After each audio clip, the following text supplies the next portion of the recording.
오늘 2부 예배 나오신 여러분들과 또 코로나로 인하여서 지금 영상으로 예배드리고 있는 우리 성도님들, 또 육신이 연약해서 영상으로 예배드리고 있는 우리 성도님들께 복 있는 삶이 날마다 이루어지게 되시기를 예수님의 이름으로 축복합니다. 오늘은 애통하는 자의 복, 이런 제목의 말씀을 통해서 함께 은혜를 나누겠습니다. 우리 교회는 삶에 지친 사람들의 마음을 위로해주고 또 세속적인 행복보다는 더 아름답고 가치 있는 하나님 나라의 행복을 누리게 하고 또 예수님과 동행함으로 말미암아서 기쁨을 누릴 수 있도록 이끌어주는 그런 교회가 되어야 할 줄로 믿습니다. 그런 교회가 되어야 되고 계속해서 그렇게 되도록 우리 함께 힘쓸 때 우리 교회는 정말 따뜻한 교회요, 또 우리 하나님이 늘 함께 하시고 위로하시는, 그러므로 우리의 심령에 기쁨이 충만한 그런 역사가 날마다 일어나게 될 것입니다. 오늘은 예수님께서 산상수훈에서 말씀하신 팔복 중에서 두 번째 복에 대해서 살펴보겠습니다. 지난번에는 심령이 가난한 자가 복이 있다 그랬고, 오늘 4절 말씀에 보니 애통하는 자는 복이 있나니 그들이 위로를 받을 것이며, 이렇게 말씀하고 있습니다. 애통하는 자, 슬퍼하는 자가 복이 있다, 이렇게 말씀하고 있는데, 우리 이 말씀을 대하게 되면 좀 의아해할 수가 있어요. 어떻게 애통하고 슬퍼하는 것이 복 있다고 말할 수 있는가? 우리 이 말씀과 관련해서 야고보 4장 9절에도 보니까 역설적인 말씀을 하고 있습니다. 야고보 4장 9절에 보니 이렇게 말씀합니다. 우리 한 목소리를 읽도록 하겠습니다. 시작.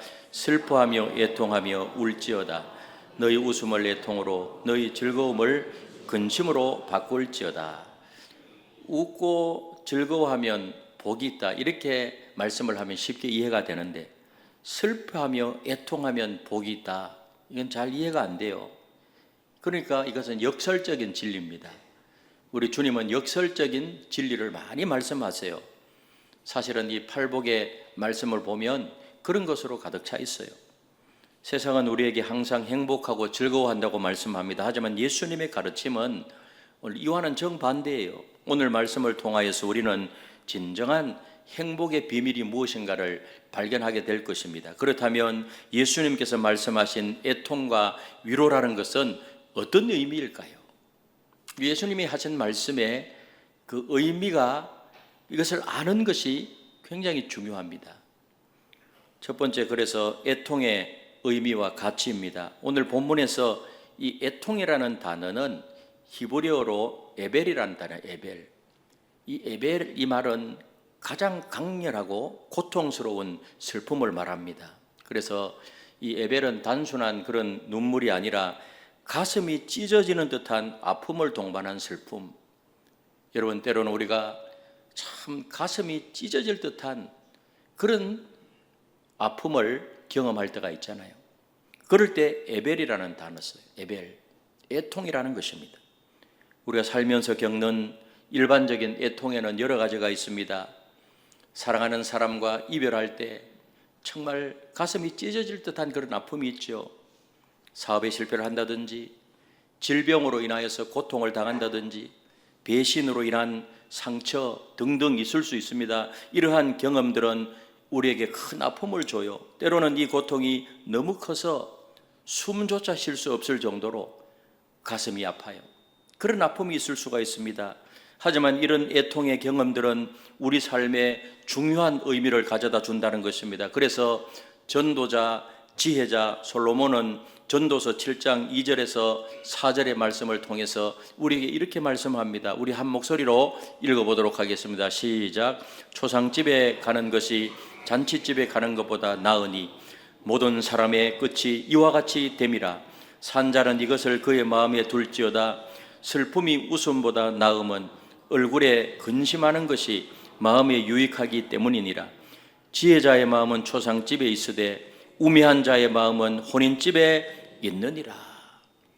그래서 초상집에 가는 것이 잔치집에 가는 것보다 낫고, 슬픔이 웃음보다 낫고, 전부 역설적인 진리예요.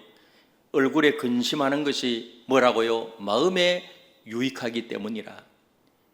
이 말씀은 애통의 경험이 우리의 삶을 더 깊이 있게 만들어준다는 것입니다.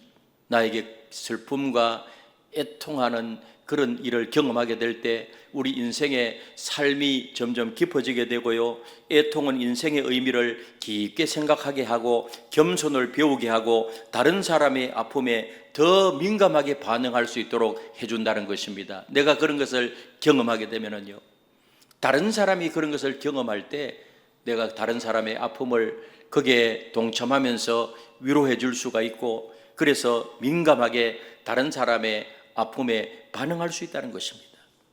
실제로 많은 위대한 인물들이 이런 고난과 애통을 통해서 성장했습니다. 링컨 대통령도 어린 시절의 가난과 여러 번의 선거 낙선, 또 아들의 죽음 등 많은 그런 고난을 겪었지만은 이를 통해서 더 깊은 지혜와 연민을 얻게 되어서 훌륭한 지도자가 되었다는 거예요. 우리가 잘 알고 있는 헬런 켈러 여사도 시각과 청각을 잃은 그런 고난과 고통을 겪었지만은 이를 극복하고 많은 사람들에게 희망을 주는 그런 인물이 되었습니다. 우리 성경의 인물들도 보면 고통과 고난과 참 많은 어려움을 겪었던 그런 믿음의 선배님들이 많이 계세요. 요셉도 그러했고 다윗도 그러했고 욥도 그러했고요, 많은 인물들이 고난과 애통을 겪었지만은 이를 통해서 하나님의 뜻을 더 깊이 이해하게 되고 성숙한 믿음의 사람으로 성장했다는 사실을 우리는 성경 말씀을 통해서 배우는 것입니다. 여러분, 지금 힘든 시간을 보내고 계신가요? 그 아픔을 피하려고만 하지 마십시오. 그 아픔을 통해서 하나님께서 나에게 가르치고자 하는 것이 무엇인지를 묵상하면서 기도하시기를 바랍니다. 여러분의 고통을 하나님께 솔직히 털어놓으십시오. 그리고 그 경험을 통해서 다른 사람의 아픔을 더 잘 이해하고 위로할 수 있는 사람이 되십시오. 그런 사람이 된다면 그 사람은 진정 복 있는 사람이라는 것입니다. 이런 삶이 되시기를 주님의 이름으로 축복합니다. 그리고 두 번째로 영적 애통의 중요성입니다. 우리 예수님께서 말씀하신 애통은 단순한 감정적인 슬픔을 넘어선 영적인 애통이라는 거예요. 애통하는 자는 복이 있나니.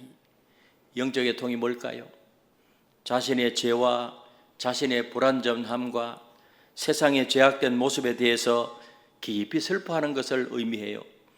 그래서 하나님 앞에서 자신을 비추어 보면서 연약하고 부족하고 때로는 죄가 많고 그런 자신을 보면서 애통할 수 있는 그런 모습, 그리고 나라와 민족과 이 사회가 죄악에 빠져들 때 그러한 모습을 보고 애통하면서 기도할 수 있는 그런 모습. 아메리카 인디언을 위한 선교사였던 데이빗 브레이너드가 있어요. 이 브레이너드의 일기가요, 고전 중에 고전이에요. 저도 저 책들을 사서 이렇게 읽어봤는데요, 굉장히 거기에 보면 영적인 그런 내용들이 굉장히 많아요. 이분은 1740년 10월 18일자 일기에 이런 글을 썼습니다. 나는 아침 기도 시간에 나의 영혼이 녹아내리는 것을 느꼈다. 내 속에 있는 사악함과 타락함을 목격하고 나는 깊이 울었다. 바로 이러한 애통이에요. 그래서 하나님은 참 오래 살지는 못했지만 짧은 인생으로 마감했지만 그 인디언들을 위한 선교 사역을 통해서 그들이 예수 믿고 구원받게 하는 그런 놀라운 은혜가 그 현장에 나타났던 것입니다. 사도 바울은 로마서 7장 24절에서 이렇게 고백했습니다. 우리 같이 한번 읽어볼까요? 시작. 오라 나는 곤고한 사람이로다. 이 사망의 몸에서 누가 나를 건져내랴. 킹 제임스 버전에는요, 오 나는 비참한 사람이로다. 이 사망의 몸에서 누가 나를 건져내랴. 곤고한 사람, 이 말은 비참한 사람이로다. 사도 바울은 참 위대한 선교사잖아요. 그럼에도 불구하고 자신의 연약함과 죄성을 깊이 인식하고 애통하는 그런 모습을 볼 수가 있습니다. 바울은 당대의 최고의 종교 지도자였지만은 예수님을 만난 이후에, 예수님을 만나기 전에는 자기가 하는 것이 다 옳고 의롭고 그런 줄 알았어요. 그러나 부활하신 예수님을 경험하고 예수님을 만난 이후에 자신의 모습을 돌아보니까 너무나 한계가 많고 부족한 것이 많고 자기가 하나님을 위해서 한 일이 보니까요, 전부 다 예수 그리스도를 핍박하는, 그리고 예수님을 믿는 기독교인들을 핍박하는 그런 일만 했어요. 그래서 자신의 부족함을 깊이 깨달으면서 오라 나는 곤고한 사람이로다, 오 나는 비참한 사람이로다, 이 사망의 몸에서 누가 나를 건져내랴, 그렇게 탄식했던 것입니다. 그런 바울을 하나님은 높이 들어서 사용했지 않습니까? 다윗 왕 역시 자신의 죄를 깊이 뉘우치면서 시편 51편 1절에서 또 17절에 보니까 이렇게 고백해요. 우리 같이 한번 읽어보겠습니다. 시작. 하나님이여 주의 인자를 따라 내게 은혜를 베푸시며 주의 많은 긍휼을 따라 내 죄악을 지워주소서. 하나님께서 구하는 제사는 상한 심령이라. 하나님이여 상하고 통리하는 마음을 주께서 멸시하지 아니하시리이다. 아멘. 이거 언제 고백한 것이죠?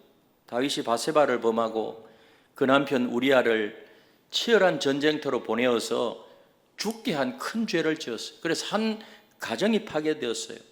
나단 선지자가 이런 다윗의 모습을 지적하니까요, 다윗은 이 죄를 깊이 뉘우치고 하나님 앞에 애통하는 모습으로 나갔어요.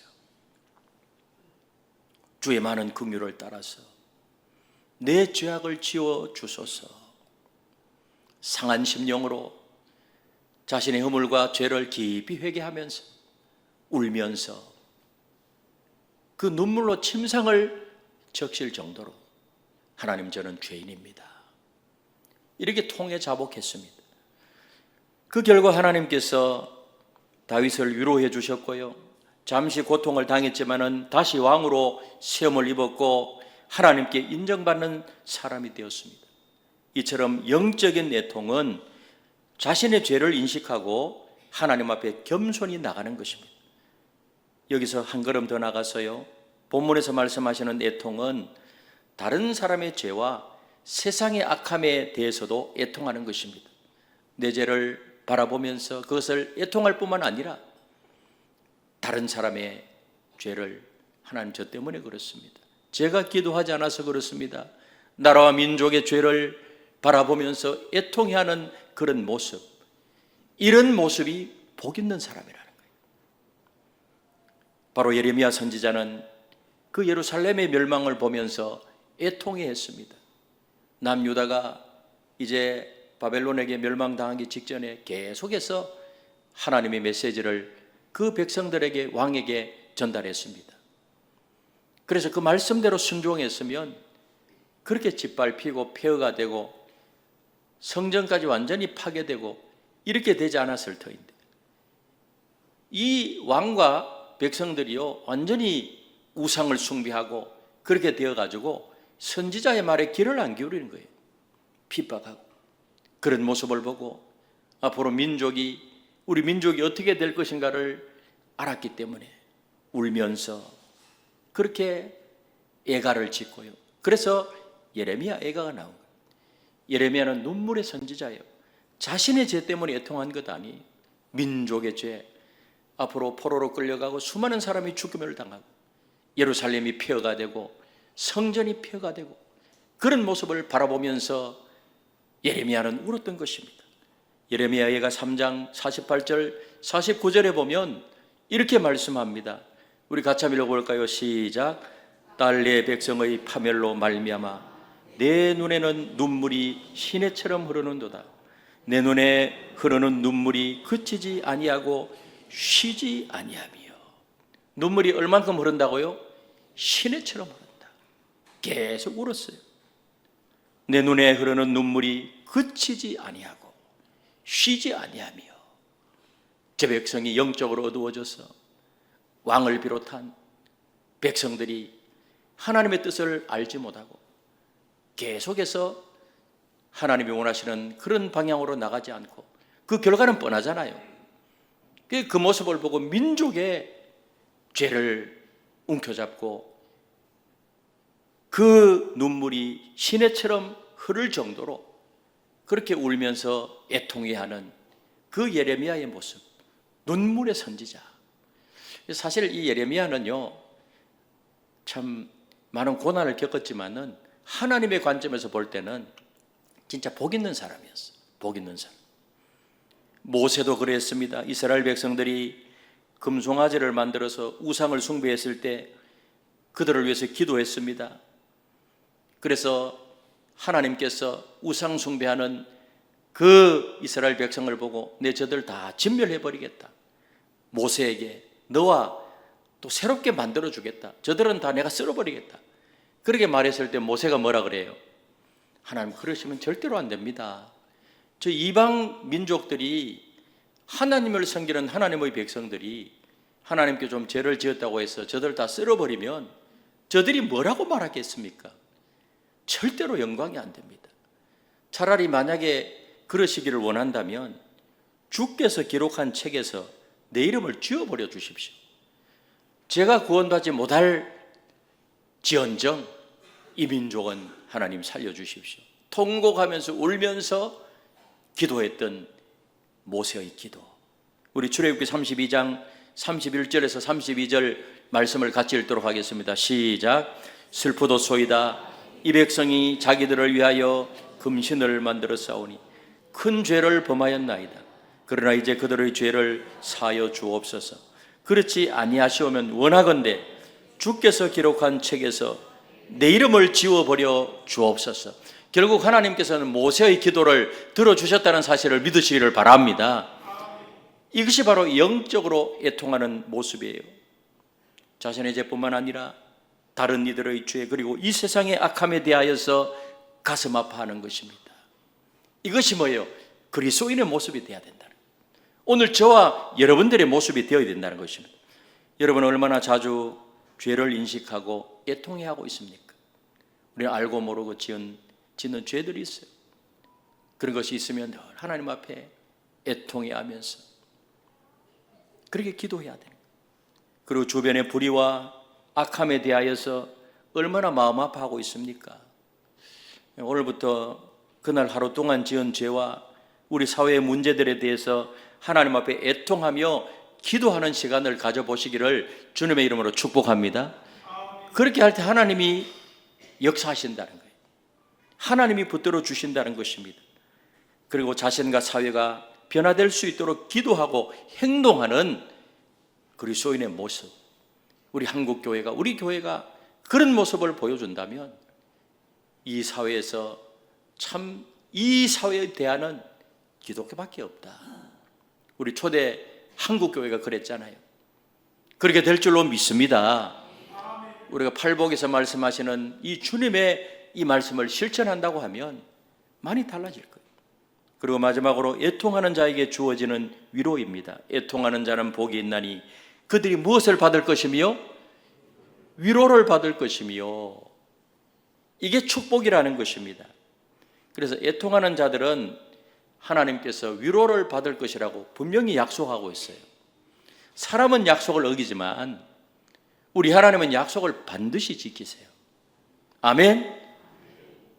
여호와 하나님은 삼위일체 하나님은 한 번 약속하시면 그 약속을 어기지 않아요. 반드시 지키십니다. 흥미로운 것은 위로받는다 이 말이에요. 위로받는다. 이 위로받는다 이 말이 무슨 뜻일까요? 위로라는 단어는요 파라칼레오란 말이에요. 파라칼레오. 한번 따라서 파라칼레오. 파라칼레오.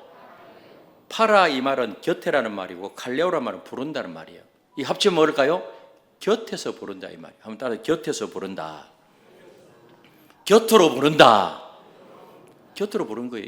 만약에 엄마가 아이가 울고 있다면 그 엄마는 어떻게 하죠? 자신의 품으로 불러요. 아이가 바깥에서 막 울고 있으면 희한하게 엄마는요 그 아이의 울음소리를 알아요. 여러분 아이가 이렇게 밖에서 노는데 울면은 그게 내 아이인지 아닌지 알아요 몰라요? 모르면 바보예요. 모르면 바보야. 알아요. 그래서 가서 아이고 하고 가슴에 품잖아요. 하나님께서 우리가 애통할 때 직접 뭐예요? 우리 곁에 오셔서 우리를 위로하신다는 거예요. 성령 하나님께서 곁에 오셔서 위로해 주실 줄로 믿습니다. 부활하신 주님께서 위로하시고 삼일체 하나님께서 곁에 오셔서 우리를 품어주시고 위로하신다는 것입니다. 애통하는 자는 하나님께서 위로하신다는 겁니다. 이 얼마나 놀라운 약속입니까? 이사야 63장 13절은 이렇게 말해요. 우리 함께 한번 읽어보도록 하겠습니다. 시작. 어머니가 자식을 위로함같이 내가 너희를 위로할 것인즉 너희가 예루살렘에서 위로를 받으리니. 어머니가 자식을 위로함같이 내가 너희를 위로해 주겠다. 하나님의 위로는요, 어머니의 위로보다 더 따뜻하고 완전해요. 어머니의 위로가 얼마나 따뜻해요. 그러나 하나님의 위로는 이거하고 비교조차 할 수 없다는 거예요. 훨씬 따뜻하고 훨씬 완전하고, 사람의 위로도 우리에게 큰 힘이 되지만 하나님의 위로는 그 이상이라는 거예요. 하나님의 위로는 우리에게 새로운 용기와 힘을 부여하고 우리를 절망에서 일으켜 세우시고 모든 환난을 극복하게 해준다는 사실을 믿으시기를 바랍니다. 하나님 그 위로, 보혜사 성령은 위로자예요. 사도 바울은 고린도후서 1장 3절 4절에서 이렇게 말씀합니다. 같이 읽겠습니다. 시작. 찬송하리로다. 그는 우리 주 예수 그리스도의 하나님이시요 자비의 아버지시요 모든 위로의 하나님이시며 우리의 모든 환난 중에서 우리를 위로하사 우리로 하여금 하나님께 받는 위로로서 모든 환난 중에 있는 자들을 능히 위로하게 하시는 이시로다. 아멘.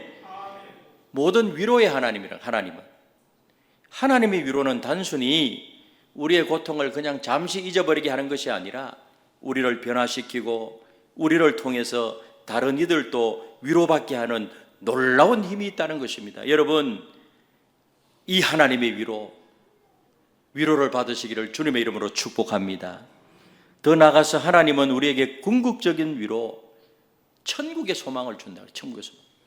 계속 하나님이 위로하시는데요, 궁극적으로는 뭐예요? 천국의 소망. 천국의 소망만큼 위로가 되는 것이 없어요. 그래서 요한계시록 21장 4절에 보니까 이렇게 말씀합니다. 우리 같이 한번 읽어보도록 하겠습니다. 시작. 모든 눈물을 그 눈에서 씻기심에 다시 사망이 없고 애통하는 것이나 고하는 것이나 아픈 것이 다시 있지 아니하려니 처음 것들이 다 지나갔음이라. 우리가 이 땅에서는 여러 가지 이유로 애통하지만은요, 슬픔이 있고 이 땅에서는 죽음이 있고 불안이 있고 두려움이 있고 참 이 땅에서는 많은 환난과 고난이 있어요. 그러나 그런 여러 가지 이유로 우리가 애통하지만 천국에서는 뭐예요? 모든 슬픔과 고통이 사라지게 될 줄로 믿습니다. 완전한 치유가 이루어지게 될 줄로 믿습니다. 이것이 우리에게 최고의 위로이고 최고의 소망이라는 거예요. 언제? 미래에 있을 천국. 여러분, 지금 힘들고 고통스러운 상황 속에 계십니까? 하나님께서 여러분 곁에 계심을 믿으시기를 바랍니다. 아멘? 하나님이 곁에 계세요. 하나님께 아픔을 있는 그대로 털어놓으십시오. 시편 기자처럼 때로는 하나님께 항의하듯이 기도해도 돼요. 하나님, 이거 어떻게 된 것입니까? 하나님은 여러분의 모든 감정을 받아주시고 이해하시고 하나님의 위로를 경험할 수 있도록 하나님이 만들어 주실 줄로 믿습니다.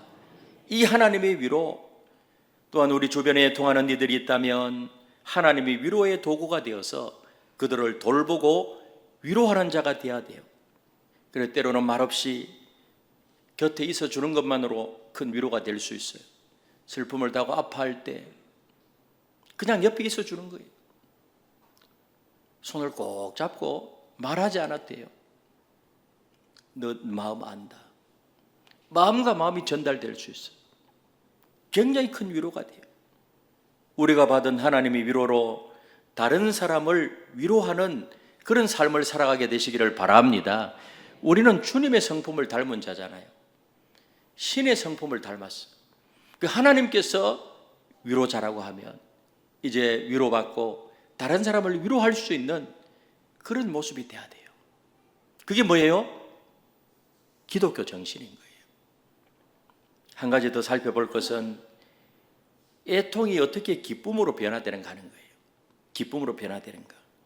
여러분, 애통이 결국은 기쁨으로 변화될 줄로 믿습니다. 그래서 예수님은 요한복음 16장 20절에서 이렇게 말씀하십니다. 같이 읽겠습니다. 시작. 내가 진실로 진실로 너희에게 이르노니 너희는 곡하고 애통하겠으나 세상은 기뻐하리라.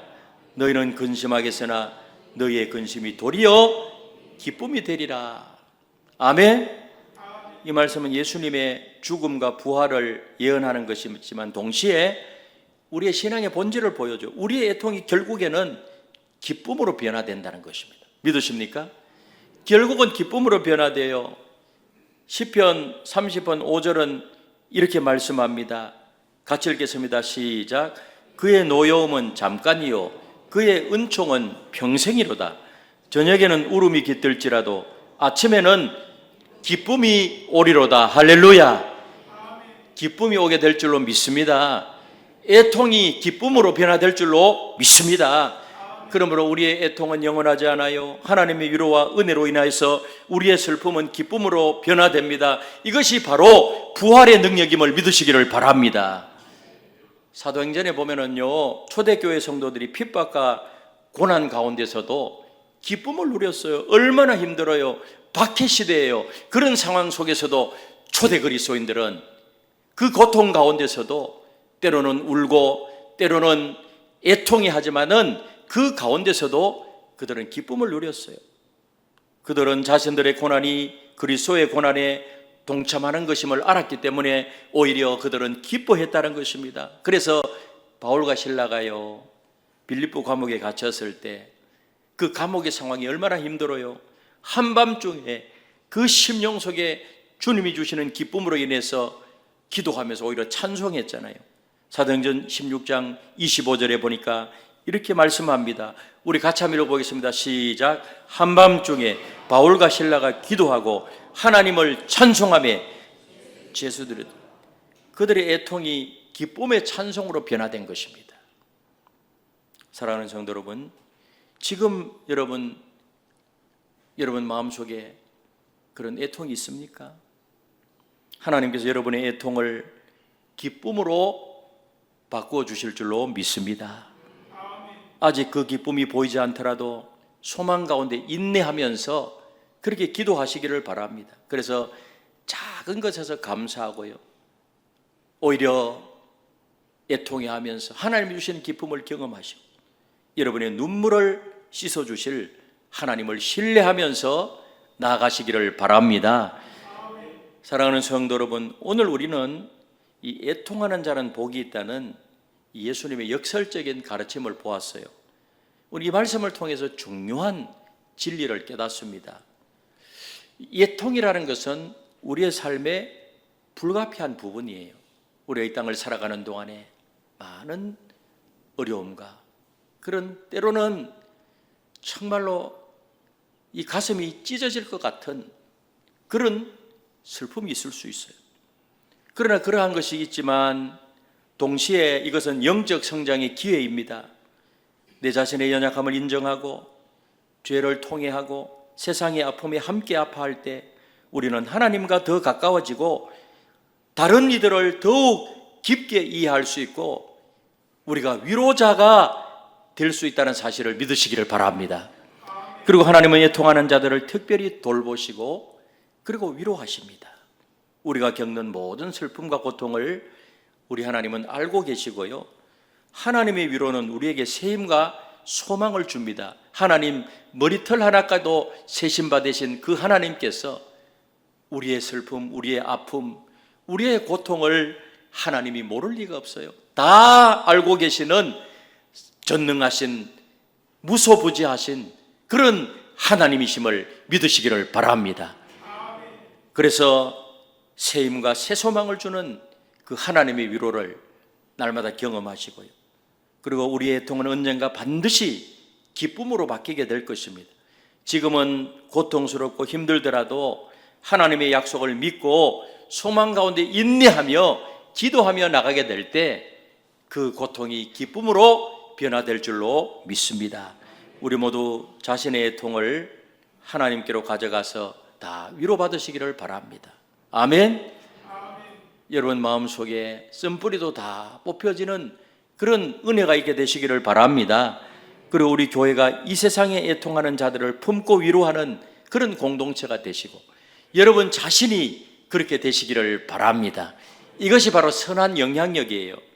애통하는 자는 복이 있나니 그들이 위로를 받을 것이며, 우리 죄에 대해서, 내 영적인 문제에 대해서, 우리 가족의, 우리 자녀의 영적 문제가 있으면, 우리 예수 믿지 않는 가족이 있다면, 또 친구, 이웃이 있다면 그 영혼을 부여잡고 애통해하면서 기도할 때 내가 마음이 위로를 받고 나라와 민족을 위하여서 우리가 애통해하면서 때로 눈물 흘리며 기도하게 되면 하나님의 위로가 우리에게 넘치게 될 줄로 믿습니다.